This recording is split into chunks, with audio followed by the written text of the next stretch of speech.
Welcome to Kenton Teaches. Enjoy the video. You'll start by getting the essentials ready so the process flows. Connect your Ps4 to the internet and sign into your PSN account. This ensures theme files and system options are available. Insert a USB drive formatted to FAT32 or XFAT because the console reads only those formats. Once done, place your wallpaper files in a folder labeled Images or Video depending on type. That naming is required for Ps4 to detect them.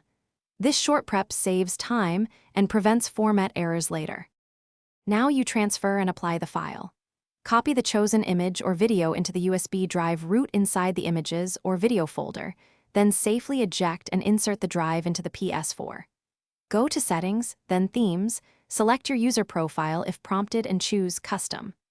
Browse the USB folder, select the file and preview it. Previews show how icons and text contrast against the background, which matters for usability. Make adjustments, crop or change orientation, so the final look is clean and readable before you confirm. Finish by applying and validating the wallpaper across the system. After you apply the custom theme, navigate several menus and a game hub to ensure icons remain visible and important UI elements aren't obscured.